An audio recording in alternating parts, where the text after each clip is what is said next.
العلماء ورثة الأنبياء والأنبياء لم يورثوا إلا العلم وعلم نبينا صلى الله عليه وسلم هو سنته.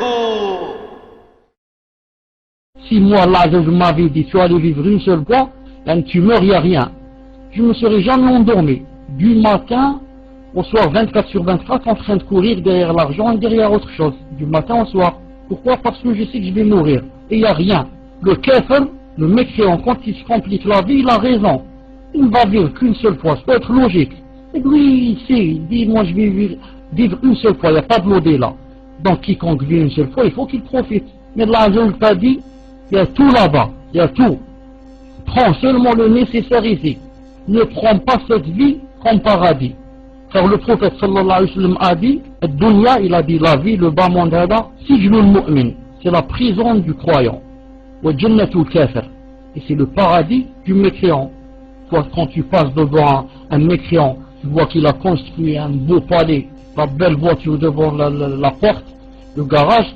Si tu es un vrai croyant, il faut que tu dises, au lieu de l'envier, tu dises, Adam Miskin, c'est un pauvre celui-là, il n'a que cela. Juste, il va terminer 10, 20, 30 ans, il va mourir, il n'y a rien. Donc il a raison, laisse-le profiter et bâtir des étages et des étages, parce qu'il n'a rien. Mais toi, tu as cru en Allah. Il t'a dit, je vais te donner des choses, tu n'as jamais ni vu, ni entendu parler, ni l'idée t'est passée dans ta tête. Alors il t'a dit, donner sijnul mu'min. Il t'a dit ça, c'est quoi ce bas monde? C'est une prison. Pourquoi c'est une prison? Parce que beaucoup de choses sont interdites. Toutes les tentations sont loin, sauf les tentations de halal.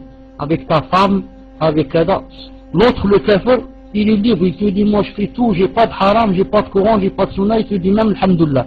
Moi, alhamdoulilah, j'ai rien, je suis pas conditionné, je fais ce que je veux, je suis libre. C'est pour ça que certains gens disent, moi je rentre pas en islam. Pourquoi? L'islam, c'est chaque seconde, va dire ça c'est haram, ça c'est halal, ça c'est makruh.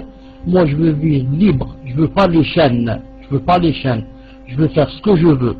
On lui dit, tu te trompes beaucoup, et tu t'es trompé 2 grandes fois. La première grande fois où tu t'es trompé, c'est que nous, on est là emprisonnés, juste un bout de temps, ensuite on part à l'endroit où ça s'appelle le paradis.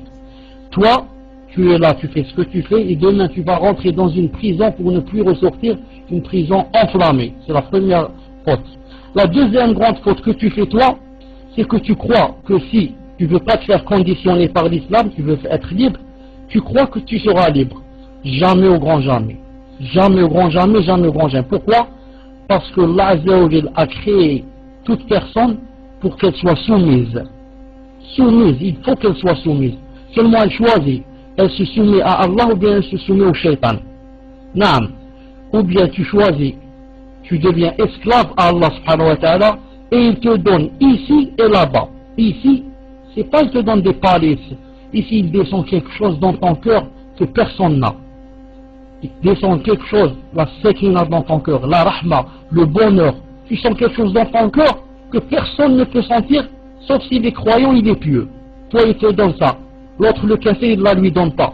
Il le remplit d'argent, dernière minute, il se suicide. Plein d'argent, X, le milliardaire, le richissime, l'américain X, s'est suicidé. Subhanallah, il avait des milliards. Bien sûr, il avait des milliards. Mais il n'avait pas dans le cœur quelque chose que Allah fait descendre seulement pour les croyants, pour les aider, pour les patienter, pour les fortifier, afin qu'ils patientent jusqu'à ce qu'ils rencontrent Allah. Donc celui-là, qu'est-ce qu'on lui dit? Tu te trompes beaucoup. Tu as laissé l'esclavage d'Allah et tu es parti vers l'esclavage du shaitan et l'esclavage de tes passions et de tes désirs et de tes tentations. Nous, au moins, on dit alhamdulillah, je suis fier d'être esclave d'Allah. Je pose ma tête en bas, mon nez, je pose mon nez en bas, je le remplis de poussière à cause de réjouir Allah subhanahu wa ta'ala. Et toi tu es l'esclave du shaitan, l'esclave de ton âme, elle fait de toi ce qu'elle veut. Regarde comment elle t'a rendu sourd, ivrogne, drogué, regarde comment elle t'a rendu. Moi je suis plus propre que toi, alhamdoulilah. Sans parler de ce qui nous attend, hein. Donc les gens qui vous disent j'aime pas ceci à cause de halal haram, dites-leur c'est pas vrai, tu es obligé d'être esclave. Esclave d'Allah, esclave du shaitan. Tu t'es libéré de la soumission à Allah, tu as été soumis au shaitan. Si ce n'est pas le shaitan, c'est quoi? C'est ton âme et tes tentations. Allah Azza wa Jalla a dit dans le Coran, Ara'ayta man ittakhadha ilahahu hawah, Il dit dans le Coran, n'as-tu pas vu celui qui a pris ses tentations et ses passions comme Dieu et il est en train de les suivre. Donc moi, puisqu'il y a soumission obligée, je préfère la soumission à Allah. J'aime pas la soumission à mon âme et à mes désirs et mes tentations. Alhamdulillah, alladhi hadana bihada, wa ma kunna linahtadiya lawla hadana Allah. Vous trouvez des gens en plein désert, milliardaires avec sa peau d'eau derrière son dos et sa femme ou là je ne sais pas qui, sa copine ou là avec lui. En plein désert en Algérie, qu'est-ce que vous faites là? Vous êtes qui? On est des Américains, on est des milliardaires, on est qu'est-ce que vous faites là en plein Tougourt ou là je ne sais pas. On cherche le bonheur. On cherche le bonheur. Ils croient que le bonheur c'est comme ça, hein? Aller chercher, je ne sais pas, peut-être c'est dans un autre pays, peut-être c'est dans le Sahara, peut-être. Ils se trompent beaucoup. Ils se trompent beaucoup. Le bonheur, c'est quand tu adores Allah subhanahu wa ta'ala et tu ne l'adores que lui. Et quand tu aimes Allah azza wa jalla, il commence à t'aimer, à te rapprocher, là tu sentiras la sérénité. Tu sentiras quelque chose qui va descendre dans ton cœur, au point où tu diras alhamdulillah, que les gens ne savent pas ce que j'ai à l'intérieur, comme disaient les salafs. Les salafs, qu'est-ce qu'ils disaient? Ils disaient alhamdulillah, que les gouvernants qui n'étaient pas bien, zalama, que les gouvernants, les injustes ne savent pas ce qu'on a dans le cœur, sinon ils nous auraient fouettés. C'est pour ça que Cheikh l'Islam Ibn Taymiyyah, alayhi rahmatullah, a dit, Allah azza wa jal a un paradis dans ce monde. Quiconque n'entrera pas au paradis de ce monde, n'entrera pas au paradis de l'au-delà.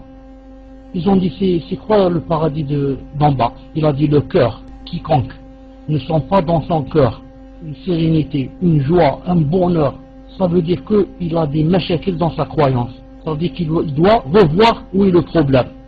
Car tu dois trouver un grand bonheur dans ton cœur, à écouter un dars, à faire la prière, à faire le Coran, à lire le Coran. Si tu ne trouves pas, ça veut dire que la foi est faible. On ne dit pas tu es kafir, masha'Allah, mais la foi est faible, la foi est faible. Il faut essayer de l'agrandir.